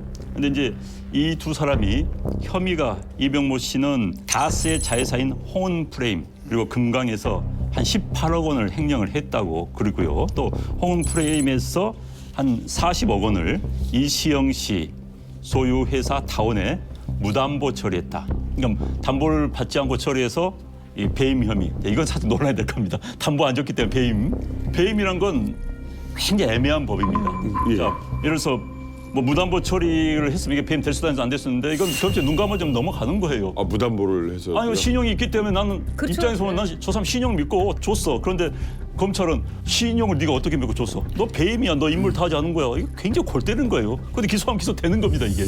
그다음에 이제 또 이영배 씨는 83억을 횡령해서 빚자금을 조성하고 이것도 마찬가지예요. 16억 원을 무담보 처리해서 저리 대출했기 때문에 배임 혐의를 두 사람 이렇게 혐의가 있고 현재 재판에 넘겨져 있고 본인들은 굉장히 압박을 받았겠죠. 본인들이 이명박 대통령이 얽혀서 뭐 깜빵 오래 살 이유는 없다 이런 생각 할 수 있는 거 아닙니까? 그래서 본인들이 이런 부분들이 본인들 압박하는 그런 요인들이 됐겠죠. 아마도 이제 방금 이제 말씀하신 것 중에 배임이 이제 핵심이 무담보에 있지 않아요. 무담보 문제가 아니라 저리가 문제였던 거예요. 저리라는 게 뭐냐? 회사 돈을 빌려주는데 일반적으로 뭐 시장 금리도 있고 보통 사람한테 빌려있으면 5% 받을 것을 여기 1%에 벌려줬다. 그러면 4%가 당연히 특혜가 생기지 않겠습니까? 네네네. 100% 배임이 되는 거죠. 예. 근데 어떠한 특별한 관계가 있냐? 알고 봤더니 그 사람의 실제 사주의 아들이다. 그러면은 그 뭐 딱 떨어지는 배임에 속하는 겁니다. 다른 사람이면서는 그 저리에 좋겠느냐가 법적 기준인 거예요. 그래서 이 사안은 애매한 사안이 아니라 명확히 정리된 사안이고 법적으로는 배임이나 함축된 의미는 이 회사가 실질적으로 이명박 관련 회사입니다. 그렇기 때문에 배임이 되는 겁니다라는 것을 기소를 하는 거죠. 그러니까 이제 그 부분이 이제 기준이 애매한 거죠. 예를 들어서 이제 이게 누구의 회사니까 그렇기 때문에 내가 봐줘서 했다. 이것은 전혀 논란이 있는 겁니다. 그건 사람의 생각을 이제 깨트려 봐야 되는 것입니다. 그러니까 검찰은 그 생각이 그렇게 전제로 하는 거고 이 사람 아닐 거라고 이건 이제 법원 가서 법원이 판단을 하겠죠. 네. 시중에 금리보다 낮게 받았다. 그다음 무담보다 그럼 사실 금리를 더 높이 줘야 되는 부분인데 신용이 있어가지고 이제 저금리를 받았다. 무담보를 해줬다. 라는 말을 난 판사님이 믿어줄 것 같지는 않고요. 일단은 이제 금고직이 이병모 씨 같은 경우에는 뭐냐면 입출금 장부를 파쇄하다가 걸렸어요. 이분이. 네. 그리고 사실 횡령 및 배임인데 사실 횡령 및 배임이 이분이 하고 한 건 아니거든요. 주범은 누구가 했어요. 실질 소유자인 그분이 이제 한 거고 그래서 아마도 그분이 횡령하고 배임하는데 거기서 공범으로 지금 이게 기소가 된 것 같습니다. 그리고 이분이 다스가 지금 이 전 대통령 차명재산이랑 지금 진술을 했잖아요. 이분이 이제 얘기하는 건 바로 뭐냐면 이 행위의 주범이 내가 아니다라는 거죠. 저분이 시켰던 거고 나는 그냥 일을 도왔을 뿐이다. 이렇게 얘기하는 것 같아요. 자기가 조력자란 말은 자기도 책임이 있는데 자기보다 더 윗선이 있는데 이명박 대통령을 말고도 그 사람 빠지고 왜 나만 갖고 이러느냐라고 말을 하고 싶어 하는 것 같아요. 이런 얘기인 거예요. 그러니까 예를 들어가지고 주범은 이제 이명박 전 대통령일 것 같고 공범이 있었다. 나는 그 공범 밑에서 그냥 하다는 대로 그냥 심부름만 했다. 그렇죠, 그 얘기죠. 그러니까 누군가가 있었단 얘기 아니에요. 뭐 저는 뭐 이민고 씨 그 말을 하고 있는 것 같아요. 법적으로는 이게 어떻습니까? 그러니까 주범이 있고 공범이 있는데 조력자라는 개념이 법으로 성립하는 겁니까? 뭐 이제 두 가지 문제 하나는 공모자죠, 공범인데 나는 주범은 아니다. 내지는 이 이병국 국장처럼 누구의 지시를 받고 그 지시에 따라 움직인 사람이면 통상적으로 검찰의 관행에 따르면 의사 결정권자를 구속하거나 기소를 하는 것이지 그 밑에 따라서 실행자들은 구속하지도 않고 기소하지도 않는 게 통상적인 룰이죠. 금고직이 이병모 사무국장의 증언대로라면 청계재단은 이게 비리재단 아니냐라는 오명을 뒤집어쓰게 될 것 같아요. 사실 청계재단에 대한 이명박 전 대통령의 자부심이 대단했지 않습니까? 그렇죠. 2007년에 그 대통령 선거에 나왔을 때 공약이 그거였습니다. 왜냐하면 재산이 너무 많지 않느냐. 그러니까 대통령이 내가 자기 재산 불리는 거 아니냐라고 했을 때 그 의혹을 또는 그 불신을 무마시키기 위해서 전 재산을 집 한 채만 남기고 몽땅 다 사회에 헌납하겠다라고 했고 그다음에 당선된 다음에 오랫동안 또 안 지켰어요. 그래서 1년, 2년, 3년인가 하여튼 한참 시간을 끌다가 결국 한 게 바로 청계재단이라는 건데요. 영포빌딩, 대명주 빌딩, 영일 빌딩 이게 감정평가액 395억 원이거든요. 네네. 이걸 이제 출연한 겁니다. 그래서 소외계층을 위한 장학 사업을 위해서 청계재단을 설립을 했는데 사실상 그 동안에 이렇게 장학금 지급한 액을 보게 되면 그 장학재단의 규모에 비해 굉장히 근소하고 많은 경우에서 거기서 나온 돈을 또 이렇게 빚 갚는 데 쓰기도 하고 좀 이상합니다. 그리고 또 영포빌딩 503호 있잖아요. 이명박 전 대통령이 비자금, 근데 횡령 같은 거, 공금 같은 거 비자금을 조성한 걸 다스라든 이걸 통해 가지고 여기서 머물고 이게 무슨 금고 같은 역할을 했단 말이죠. 이게 장학재단이라면서. 어쨌든 재단을 만들 때 진짜 장학 사업을 하려고 저는 만들었다 이렇게 봐요. 이명박 대통령이 굉장히 그 자부심이 큰 사람이에요. 특히 자기가 자수성가에 대한 엄청난 이제 그 자부심이 있거든요.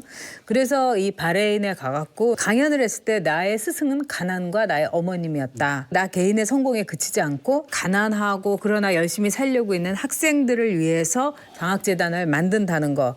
또 이동관 그 전 수석은 최고 지도자 재임 중에 재산의 대부분을 사회에 기부한 거는 세계에서 정치사에서 유일한 거다. 뭐 이렇게까지 얘기하면서 화려하게 말을 보탰었죠. 알고 보니까 이게 전 재산이 아니었고 지금 대통령 재산 지금 전 국민이 다 찾아주고 있잖아요 지금. 이명박 대통령은 뭐 공익적인 마인드라기보다는 소위 재테크 내지는 재산 관리 차원에서 이 재단을 설립했다라고 보는 게 맞을 것이다. 그의 운영 형태라든지 이런 걸 보면은 전혀 공익적인 목적이 제1의 가치가 아니었다고 저는 봅니다. 네. 근데 그건 좀 가닥이 폄하한 것 같은데 재단은요 그 재단의 허가를 내준 관청으로부터 매년 조사를 받습니다. 특히 이제 뭐 전직 정치인들 특히 이명박 전 대통령이 한 재단이라면은 야당이나 언론에서 보고 있습니다. 그것을 쉽게 마음대로 조작할 수가 없는 거예요. 뭐 그걸 통해서 다스를 간접 지배한다? 저는 이거는 좀 너무 크게 오버했다는 생각이 들어요. 네. 재단을 안 만든 대통령들은 거의 없다고 봐도 뭐 아태재단, 뭐 저기 이래재단, 뭐 또 정수장학회 이런 것까지 다 있었거든요. 왜 전직 대통령들이 이렇게 재단을 만들려고 하는가? 첫 번째는 뭐냐면은 일종의 자신들의 사랑방, 그러니까 퇴임 후에 할 일도 없기 때문에 국회에 떨어진 사람들이 오피스텔 하나 얻어가지고 글로 출퇴근하는 것과 마찬가지로 자신의 그 강묘, 전 강묘들 또 사람 만나는 장소로서 일종의 사랑방 겸 개인의 아지트로 삼은 거고 또 두 번째로는 이 정수장학회에 그 장학생들이 있어요. 뭐 현경대 의원이라든가 김기춘 전 뭐 의원이라든가 이런 분들이 결국은 이런 어떤 재단을 통해서 장학생들이 더 많은 이제 자신의 세를 이제 불리는데 매우 충성도 높은 정치인들을 규합할 수가 있죠. 그래서 이런 두 가지가 이제 가장 큰 이유일 거고 어쨌든 천국의 재단을 만들 때 범죄 통로로 이용하려고 했다. 저는 그거는 좀 너무 심하게 몰아세우는 것이 아닌가 이렇게 생각해요. 일단은 만약에 재단이라고 한단 말이죠. 이게 공익적이어야 되거든요. 오히려 장학사업을 했다라고 하는데 장학사업의 액수는 점점 줄어들어요. 2010년에 6억이었다가 지금 2016년에는 2억 6,680만 원으로 절반 이하로 그냥 떨어졌단 말이죠. 그 사이에 뭐 했느냐. 영포빌딩에서 보면은 검찰에서 뭐라고 얘기를 했냐면 불법 자금을 세탁해서 보관하다 사적 비용을 사용하는 저수지다라고 했거든요. 아니 장학사업을 하는 거기다가 왜 이런 걸 만들어가지고 자기 사적인 이런 것들 씁니까? 이걸 보게 되면은 처음부터 헌납했을 때 이게 순수한 의지가 있었는가 그걸 의심할 수밖에 없는 거죠. 실제로 사용도 그랬고. 검찰은 그렇게 주장하게 돼 있는 거죠. 검찰은 징벌을 하고자 하고 의심하고자 하고 그 수사 결과에 대해서 또는 과정에 대해서 어떤 목적이 있는 거예요. 그러나 글쎄 저는 MB가 모든 걸 다 잘했다. 뭐 정말 그 억울하다. 뭐 꼭 이렇게 보는 사람은 아니에요. 아니, 하지만 이 부분에 있어서 범죄 통로로까지 보는 거는 그러니까 좀 너무 지나치지 않나 아이들 싶어요. 장학금 주는 그 재단에서 왜 전표가 발견되냔 말이에요. 전표가. 이제 뭐 아니 그건 지금 이게 사실 유무는 앞으로 법원 가서 판단이 날 겁니다. 그런데 지금 이제 검찰에서 흘린 걸 가지고 이게 진실인 것처럼 사고하는 것도 그건 좀 객관적으로 볼 필요가 있는 겁니다. 뭐 객관적- 그리고 또 하나는 지금 이제 그 한번 나쁘게 보니까 모든 게 다 나쁘게 지금 보는 이런 측면이 굉장히 강해요. 사람이 대통령을 했던 사람이 이걸 가지고 범죄 수단을 쓴다? 뭐 전표 발견될 수 아니 거기서 이제 예를 들어서 그 비용이라든가 뭐 사무실에서 이런 거 있죠. 자기들을 만나고 할 수는 있는 거예요. 비용 발생도 할 수도 있는 거고 그다음에 상식으로는 청와대 문서 같은 거는 어떻게 생각해요? 그건 아마도 갖다 둘 데가 없어요. 갖다 뒀을 거예요. 그건 왜냐면 이명박 대통령이 쓸 수 있는 아까 말한 아지트였어요. 공간이니까, 아지트였기 때문에 그런 거 갖다 놓은 게 그건 대통령의 재단들이 항상 논란이 휩싸입니다. 왜? 정치로 보는 눈이 있기 때문에 또 정치로 해석을 하기 때문에 그런 거죠. 청계재단이 범죄의 통로라고 그런 저는 생각하지 않아요. 단지 장학사업 등 공익목적 등 선의가 최우선이 아니었다. 본인의 경제적 동기가 최우선이었다고 한 겁니다. 제가 객관적 근거를 두 개를 내면 이거예요. 장학사업 한 거 맞아요. 2016년만 하더라도 장학금을 2억 6천만 원 정도를 지급했습니다. 그런데 반면 뭐냐. 2016년도에 직원 등의 급여 관리비로 나간 돈이 얼마냐. 7억 6천만 원이 나가는 거예요. 장학금 주겠다고 만드는 재단에 장학금은 2억 6천인데 인건비로 7억 6천이 나간다. 그러면서 근거도 희박해요. 어디로 나갔는지. 자, 또 하나는 뭐냐. 아까만 들어 영포, 영일, 대명지 3개의 빌딩이 있었어요. 그중에 2015년도에 영일 빌딩을 하나 매각합니다. 양재동에 있는 것을 매각을 해요. 그런데 2015년 기준으로 건물 관리비 비용이 얼마로 책정돼 있었냐 3억 6천이 돼 있었어요. 네. 3억 6천? 그러면 당연히 건물을 하나 팔았으면 건물 관리비 비용이 그 다음에 줄어들어야 되지 줄어야죠. 않습니까? 2016년도에는 4억 300만 원이 돼 있어요. 빌딩이 3개 중에 하나를 팔았는데 건물 관리비가 3억 6천에 줄어드는 게 아니라 더 늘어나는 무슨 말이겠습니까? 이 청계 재단을 통해서 관리비라든지 인건비를 과대 계상하거나 허위로 만들어서 쓰고 있다는 게 드러나고 있다는 거예요. 소위 정상적으로 청계 재단을 운영하지 않았다. 장학금 주려는 그런 공익의 선의의 공익 목적보다는 본인의 재산, 세금을 면제받았고 그 경제적 이익을 근거로 해서 활동하는 거죠. 그것이 먼저인 것이다 라는 겁니다. 어떻게 인건비가 더 많냐 장학금보다 그런 장학금 엄청 많아요, 의원님. 복지재단도 그래요. 그러니까 복지재단에다가 기부를 하게 되면은 거기에서 떨어지는 돈들 그래가지고 보면은 정작 필요한 사람들한테 갈 때는 그것이 그냥 거의 3분의 1 토막돼가고 가는 수도 있어요. 그래서 저는 이 문제에 대해서는 기본적인 장학재단의 역할을 할 수 있도록 네네. 그 내부에서 조절할 수 있는 문제가 아닌가 싶어요. 직원 인건비를 과대하게 많이 책정했다면 그건 잘못된 겁니다. 그건 검찰도 이렇게 발표를 해야 되는 겁니다. 본래 직원이 몇 명인데 한 사람들 임금 어떻게 갖고 이게 추측컨대 A라는 사람한테 임금이 아무래도 이명박한테 간 것 같다. 이렇게 발표를 하지 않고 X만 발표하니까 의심을 하는 거예요. 그렇죠. 검찰 조사했으면 딱 까면 되는 겁니다. 자꾸 그러니까는 상대방도 반발하는 거고. 아니 그게 아니라 그 이명모 사무국장이 말하잖아요. 그렇게 만들어 조성에 갖다 줬다고 말하고 있잖아요. 그러니까 검찰은 이 사람 벌을 주기 위해서 모든 수사를 동원한 집단입니다. 그래서 일단 나쁜 사람 만들어야 되는 거예요. 그런데 그 사법적 진실은 이제 법정 가면 드러나겠죠. 일단 그 지난번에 이제 조사를 받았잖아요. 그때 이명박 대통령의 진술 태도가 어땠느냐, 어떻게 알려져 있느냐면 무조건 다 부인하고 내가 한 일이 아니라 쟤들이 한 일이다. 다 자기 밑에 있는 사람들 책으로 돌렸고 심지어는 영포 빌딩에서 나온 그 문건 있잖아요. 자기가 청와대에서 갖고 나온 문건. 이건 뭐냐라고 했더니 조작된 거다. 이런 식의 그러니까. 거짓말을 한 분이거든요. 그건 맞아도 자, 난 그리고 그렇게 그다음에 여기 보면은 이제 영포 빌딩 압수수색을 통해 가지고 대통령 기록물이라든지 차명재산 제한 장부라든지 그다음 불법 대선 자금으로 집행한 출금 전표 이런 게 다 나왔고 이게 그냥 보도만이 아니라 아마도 이번에 그 영장 신청할 때 증거물로 다 들어갔을 거라는 거죠. 그래서 법원에서 그걸 인정해가지고 구속영장을 발부해 준 거지 검찰에서 없는 얘기를 갖다 만들어가지고 창작해가지고 언론에 흘린 얘기다 이렇게 봐서는 안 된다는 겁니다. 아니 그런데 창작하지는 않았겠지. 근데 이제 본 시각의 문제야. 각색은 할 수 있죠. 각색은 할 수 있고 본 시각의 문제예요. 법원 그러니까 아니, 영장 판사가 그 판단을 내렸잖아요. 아니, 근데 또 그것도 잘못된 생각이에요.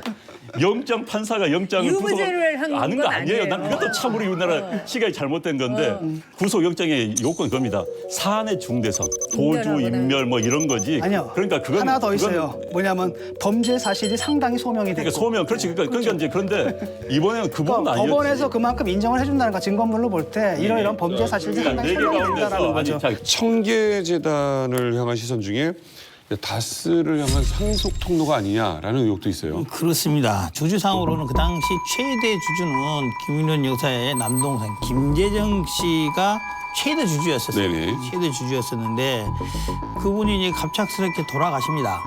돌아가시니까 그때 권영미 씨가 갖고 있던 한 47% 중에 반은 물납으로 내요. 나머지 5% 정도를 청계재단에 증여를 합니다. 그러면 그 당시 다스 지분이 이상은 회장이 약 47% 정도 갖고 있었어요. 그러면 47 더하기 5 하면 52가 넘어가지 않습니까? 그래서 실질적으로 다스의 50% 이상을 갖게 되는 그런 방안으로 구성을 한 거죠, 지금. 결국 이 다스의 최대 주주였던 처남이 죽고 결국 상속을 해야 되는 그 시점에서 청계재단을 만들고 그중에 5% 정도를 재단 측에 파킹을 하는 그런 방법이 동원이 된 거죠. 어쨌든 명확히 당시 이 MB의 집사인 김백준 총무비서관, 총무기획관이 말을 하잖아요.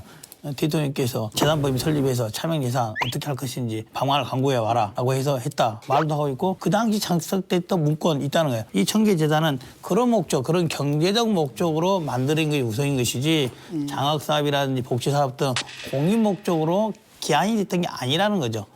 출발점 자체가.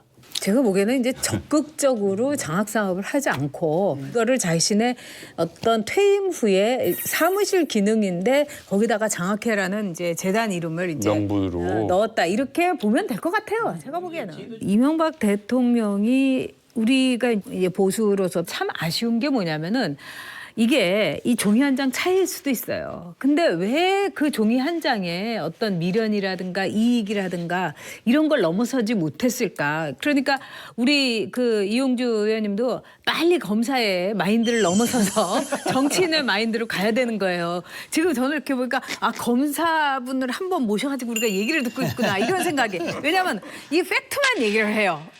나는 이렇게 생각한다. 나 이용주는 정치인으로서 이게 없는 거예요. 그러니까 우리가 참 MB에 대해서 보면은 시장 경제에서의 말하자면 뭐 기적을 일으켰던 비즈니스맨 여기에 마인드에서 바뀌지가 않은 거예요. 이 치환이 이루어져야 맞습니다. 되는데. 이제 머릿속에서 파일이 아니라 OS예요. 운영 시스템이 된 거예요. 그러니까 근데 이제 이용주 그런- 의원님은 뭐가 바뀌어야 된다고 생각하세요? 저는 검사스러움을 버려야겠습니다. 아니 진짜 왜 검사스러우셔요? 제가 이제 이명박 대통령의 뭐 측근이나 이래 된다면 이렇게 하고 싶어요. 네. 자, 지금이라도 청계대단 이사들 다 공적으로 선임하도록 손 떼겠다. 선임하고 또 요즘 또 차명재산 논란인 재산 있지 않습니까? 그러면은 만약에 내 거라고 치고 다 내놓겠다. 차명 재산으로 의심받고 있는 재산들 다 환원을 하겠다 하고 선언하면 되지 네. 않겠습니까? 자, 지난번 수습사원 2기였던 김경진 의원은 이명박 전 대통령 형량을 30년으로 예측을 했었죠. 후배 검사였던 이용주 의원이 예상하는 이명박 전 대통령의 형량은 이명박 대통령 이 사건들은 어떻게 보면 액수만 많은 뭐 이런 말 적절치 않아 뇌물 잡범 수준인 거예요. 잡범 수준인 거예요. 액수만 많은 뇌물 잡범. 뇌물이 아마 액수가 많다 하더라도 뭐 20년, 10년 이렇게 가지 않아요. 이거는 제가 말하는 제일 많이 받아야 많아야 20년이다 라고 봅니다. 지금 되게 깎아주는 것처럼 하시는데 20년이면 지금 10년 깎았는데. 20년이면 와. 보통 뇌물로만 보면은 그렇게 많지 않을 것이죠. 단지 이제 댓글 사건, 민간인 사찰, 다스 관련 직권남용 사건 이런 부분들이 얼마나 많이 입증이 되고 그러네요. 되느냐에 따라서 올라가게 될 겁니다. 뇌물만 갖고는 그렇게 큰 형량은 아니다. 자, 정치권의 미투 바람을 불고 왔던 안희정 지사의 구속영장이 기각됐습니다. 불구속 수사. 이게 어느 정도 예상을 하셨습니까?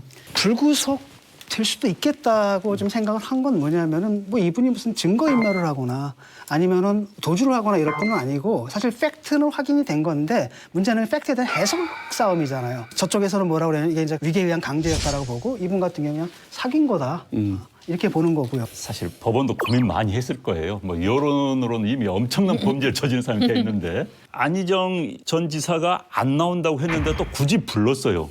굳이 불렀을 때 저는 기각하지 않겠는 생각이 좀 들었습니다. 왜냐하면은 그냥 서류만 보고 기각하면 판사도 좀 면목이 안 서지요. 좀 봐주게 한 거 아니냐. 요즘은 판사분들이 솔직히 그래서 안 되지만 여론에 굉장히 민감한 걸 알고 있습니다. 그런데 이제 안희정 지사를 불러다 놓고 근데 이 부분은 재판부에서 하는 거지 내가 이 단계의 사안은 아니다라고 판단하는 그런 명분을 만들기 위한 게 아니었나 하는 생각이 듭니다. 이윤택은 왜 들어가고 안희정은 왜 이렇게 자유롭게 있느냐 이 차이에 대해서 사랑이냐 뭐 연애 감정이냐 아니면 강제냐 이런 거에 대해서 다툼 이런 거는 뭐 이윤택 씨 쪽에서도 사랑이었다 뭐 이렇게 할 수 있는 거예요. 근데 그분은 이제 그걸 얘기를 안 했을 뿐이고. 근데 여기에서 제가 볼 때는 왜 구속과 불구속으로 이렇게 차이가 났나 구조라는 생각이 들어요. 제도화라는 거. 그러니까 이윤택 씨 경우에는 제가 볼 때는 수십 년 동안 했잖아요. 수십 년 동안에 매우 제도적으로 한 거예요. 안마방 같은 게 있었고 또 뿐만 아니라 그 밑에서 확실하게 거간꾼 브로커 노릇을 하는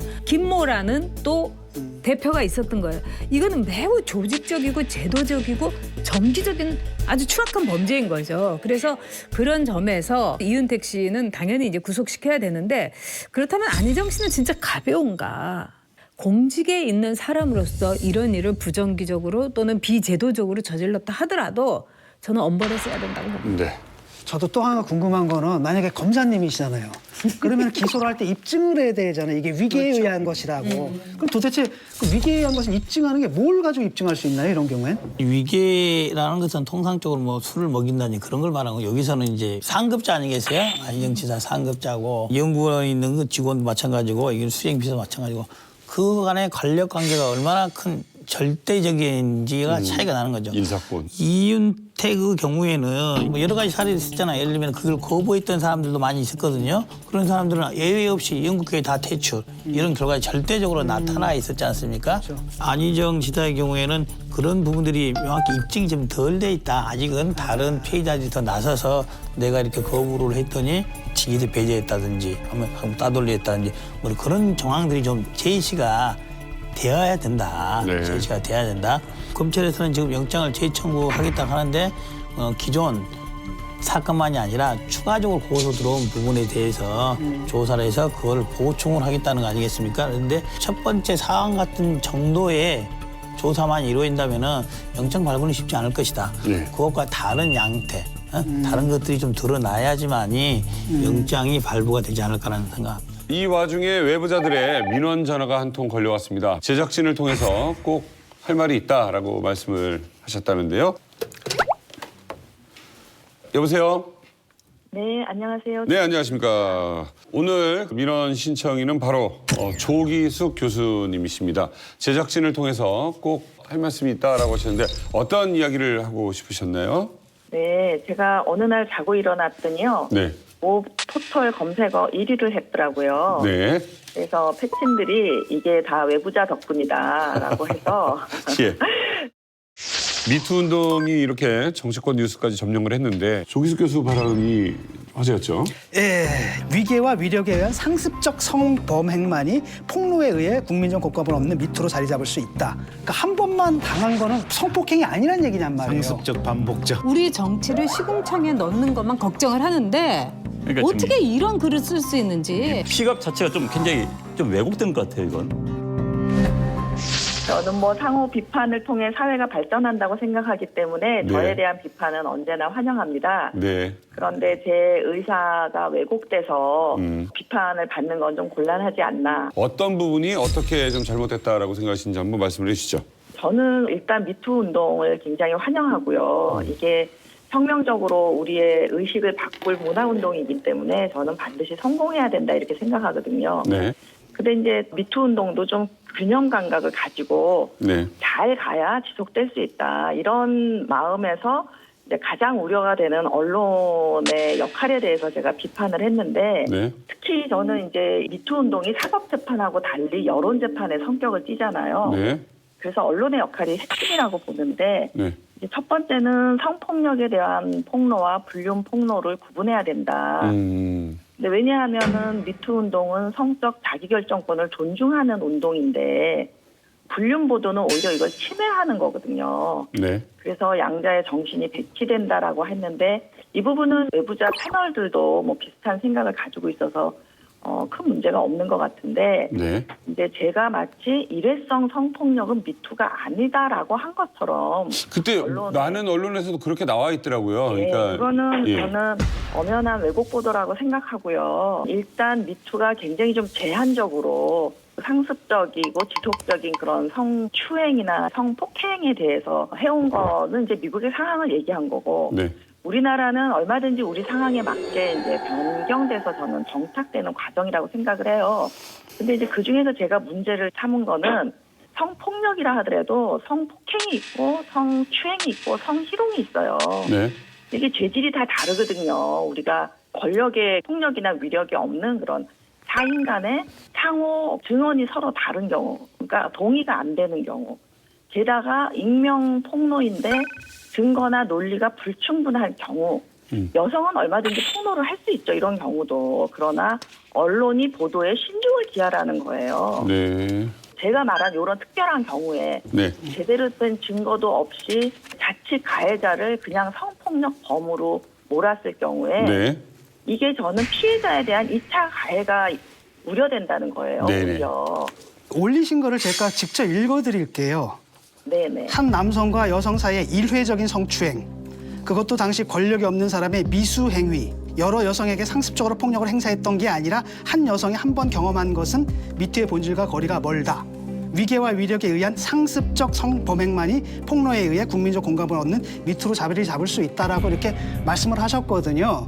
이 기준에 따르면은 정봉주 씨 같은 경우에는 그 사건 같은 게 미투입니까 아닙니까? 정봉주 씨 같은 경우에는 그 사건 같은 게 미투입니까 아닙니까? 저는 그런 발언에 답하고 싶지 않아요. 왜냐하면은 피해자가 있는 거기 때문에 제가 거기에 대해서 답할 필요가 없고요. 네. 다만 프레시안이 보도를 조금 더 증거를 가지고 근거 있게 했으면 불필요한 논란이 없었을 텐데 아쉽다라는 말씀을 드리고 싶어요. 오달수 씨 경우에는 미투인 거 아닌가요? 자꾸 개별 케이스를 저에게 신문하지 마세요. 방금 이제 교수님이 지적사항을 보면은 최근 있는 미투 사건 관련한 언론의 보도 태도가 잘못됐다고 이렇게 말씀하셨잖아요. 저는 뭐 네네. 공감을 하는데요. 권력이 없는 사람의 미수행인 성희롱, 성추행이 아닌 이런 것에 대해서 언론에서 뭐 언급해서 왜곡된 사례로 어떤 것을 제시할 수가 있는가요? 지금 저는 그 패널들이 정말 이상하다고 생각해요. 네. 왜냐면 제가 이걸 쓸 때 본인은 뭐냐면 물론 사례를 보고 쓰긴 했지만 네. 이게 일반인에게 보편성을 쪄야 이 미투 운동이 탄력을 받을 텐데 네. 과연 일반인이 이런 경우에 언론이 폭로할 때 공감대 형성을 할까 보편성을 확보할까 하는 생각에서 쓴 거예요. 근데 계속 지금 패널들은 제가 네. 특정 피해자를 지정해서 2차 가해를 하도록 저를 몰고 있어요. 예. 이게 그 반론 보도를 대하는 태도인가요? 미투 그게 운동을 아니고요. 대하는 교수님 제가 태도인가요? 말씀드리는 것은 네. 저는 조 교수님의 지적에 공감을 하고 있거든요. 네, 언론이 이번 사태에 왜곡이 그런 차원에서 왜곡이 있어서 국민들을 혼란시켰다고 말씀을 하셨는데 네. 그러한 사례가 이번 언론에 저는 여러 어떤 개 있었다고 봐요. 있었냐는 어느 거죠. 하나를 네. 특정할 수는 없지만 네. 여러 개 있었다고 봐요. 하나만 특정해 주세요. 아니 왜 제가 그걸 특정을 해야 되죠? 아니 발언을 특정하는 순간 저를 2차 본인이 그 가해했다고 발언을 한 계기가 뭔지를 알아야 우리가 말씀의 취지를 이해할 수가 있잖아요. 여러 건이 있었어요. 여러 그러니까요. 건. 하나만, 여러 그중에 건 하나만. 찾아보세요. 전영욱 작가님. 왜 불필요한 논란을 일으키기 위한 대담을 하냐고요. 저는 네네. 우리 사회 토론은 이 사회를 좀 더 화합하고 바른 네네. 방향으로 나아가기 위한 토론이어야 되지 불필요한 갈등을 만들어내기 위해서 토론은 필요 없다고 생각합니다. 지금 이제 나이가 저하고 같으신데 성희롱이나 성추행 당해 보신 적 없으십니까? 더 많아요. 많죠. 예, 우리 다 당했습니다. 그러면 그 성추행을 우리를 성희롱이나 성추행을 했던 사람들이 다 그걸 인정하고 금방 사과하던가요? 안 그렇잖아요. 그리고 그 사람들은 웃으면서 잊어버리고 지나갔지만 지금 저도 생각나는 몇 건이 있어요. 바로 이 문제에 대해서 미 온리 이런 오해를 받는 게 아닌가 싶어요. 아니 미국은요. 언론에 보도하기 전에 먼저 피해자들이 SNS를 통해서 폭로를 했죠. 폭로를 하고 그게 반복적이거나 뚜렷한 증거가 있거나 이럴 때 언론들이 보도를 해요. 왜냐면은 가해자가 무고죄로 고소를 할 경우에 이걸 검증하고 증명할 책임이 피해자에게 있는 게 아니라 언론에게 있거든요. 네. 제 글의 제목도 미투를 오염시키는 언론을 경계할 때가 제 제목이에요. 글에. 그러면은 지금 SNS에 그 글은 많은 사람들은 진영을 위해서 썼다 이렇게 얘기를 하는데 언론의 왜곡에 대해서 규탄하기 위해서 쓴 거네요. 당연하죠. 저는요, 제가 왜 이렇게 언론의 왜곡 보도의 피해를 수십 년씩 이렇게 보고 있냐면요. 제가 학자들 중에서는 매우 드물게 언론과 정면으로 맞서서 논문을 쓰고 책을 쓴 사람이에요. 그래서 이번에도 언론의 문제에 대해서 쓴 건데 제가 마치 미투를 폄훼하는 것처럼 한 게 네. 언론이죠. 이것도 저는 또 하나의 표현의 자유에 대한 폭력이라고 생각하는데 네. 여기에 대해서 문제의식을 가져야 될 외부자 패널들이 네. 아무 비판 없이 저를 왜곡했다는 것에 대해서 제가 반론할 수 있죠. 아니 물론 그런데 그렇게 왜곡이라고 말씀을 드릴 수가 있는가? 그래도 우리는 조 교수의 발언에 대해서 굉장히 이 문제를 어떻게 볼까 우리는 그래도 상대를 했는데 그 금태섭 의원 같은 분은 일고의 가치도 없다 이런 거예요. 근데 그게 금태섭 의원의 말하자면 왜곡입니까? 그런 경우도? 저는 금태섭 의원은 미투의 숟가락 얹는 데 대해서 저는 진정성을 좀 의심합니다. 특별한 이유가 있습니까? 미투라는 것은요, 미국에서도 시행착오를 겪고 있고 우리나라에서도 더더욱 시행착오를 겪고 있잖아요. 그러면 미투가 잘 가기 위해서는 무슨 얘기만 하면은 일고의 가치도 없다라고 할 게 아니라 제 페북 글은 1,300명이 그 동의하고 수백 명이 300명 이상이 그 공유를 했던 매우 센세이션했던 글인데 네. 그 화난다 하는 사람이 31명인데 비해서 공감한다는 사람이 대다수인 거예요. 1,300명 중에. 네. 그러면은 그 금태섭 의원도 페북을 하시는 분으로서 네. 이런 폭발적인 호응을 받아본 글이 있었나 한번 좀 되돌아보시기 바랍니다. 아니 근데 어쨌든 간에 아니 그러니까 자신도 그렇게 받아보지 못한 호응을 받은 글이라면 그것이 아무리 자기 생각과 달라도 네. 일고의 가치도 없다라고 이렇게 오만한 생각을 갖는 건 남에 대한 인격을 존중하는 미투 정신이 결여된 거죠. 그럼 미투는 어떻게 전개돼야 된다고 생각하십니까? 앞으로 현재 사실 우리나라에서도 지금 이제 미투가 한 고비를 넘겼다 이런 이야기도 있어요. 어떻게 전개된다고 생각하십니까? 정말 꾸준히 가야지 된다고 보고요. 초기에는 이제 유명인 중심으로 이렇게 갔지만 유명인 중심으로 가다 보니까 너무나 이제 선정적이고 또 그 국민들이 볼 때 아, 이런 게 무슨 미투야 하는 것들도 사실 상당히 있었거든요. 그러니까 저는 언론에서 공론의 장을 많이 만들어야 되는 네. 것 같아요. 그러니까 예를 들면 제 미투에 대한 정의가 틀릴 수 있어요. 틀렸으면 너는 이러이러해서 틀렸다라고 지적을 하고 제가 또 거기에 대해서 반론을 하게 기회를 줘야 되잖아요. 그렇죠, 그렇죠. 근데 외부자가 유일해요. 저에게 반론 기회를 준. 저희 괜찮은 프로입니다. 네, 조기석 교수님. 네네. 이제 혹시라도 지금 많은 뭐 언론이 됐던 조기석 교수님에 대한 이야기를 지금 잘못 오해하고 있다라고 느끼시는 분들에게 끝으로 하실 말씀 부탁드립니다. 이게 이제 SNS는 텍스팅 기능이 없고 글이 또 길면 보지를 않아요, 사람들이. 예. 아니 그래서 그래도 좀 아무도 길게 쓰셨어야 돼요. 여기 오해가 있으면 좀 아쉬움이 있어요. 오해가 생긴 다음에는 제가 다시 해명을 했죠. 네. 그렇지만 전혀 오해가 없었어요. 언론에서 왜곡 보도가 나오기 전까지. 그러니까 이제 저도 오해 가능성을 왜냐하면 자기는 자기 틀에 빠져 있잖아요. 네네네. 그러니까 이제 오해 가능성을 언론 보도가 나오기 전에는 저도 인지를 못했는데 아, 예. 이제 이해가 정말 뭐 됐습니다. 미투 운동이 우리 사회를 보다 나은 방향으로 나가는데 기여를 해야지 네. 이렇게 불필요한 논란과 공방 끝까지 누구를 지칭한 거냐 대라 도대체 이런 질문이 그거는 얼마나 무례하고 폭력적인 질문인지에 대해서 저는 성찰이 필요하다고 네. 봐요. 언제 한번 또 이 미투 관련해서 글이나 인터뷰하고 싶으실 때 또 외부자들 한번 찾아주십시오. 무엇보다도 반론을 허용해 주셔서 대단히 감사합니다. 전화 감사합니다. 네, 감사합니다.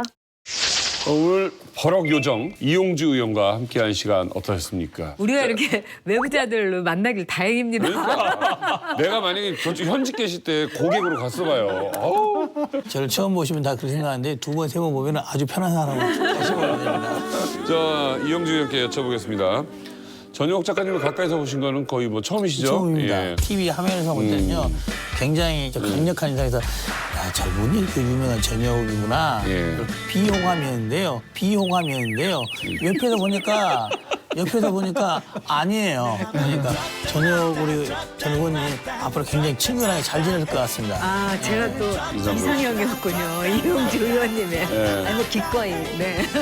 표정 말씀하신 표정이 왜 이렇게 별로 안 좋으세요? 이렇게 되는 거. 아직도 옛날에 한나라당 대변인 시절의 그 이미지가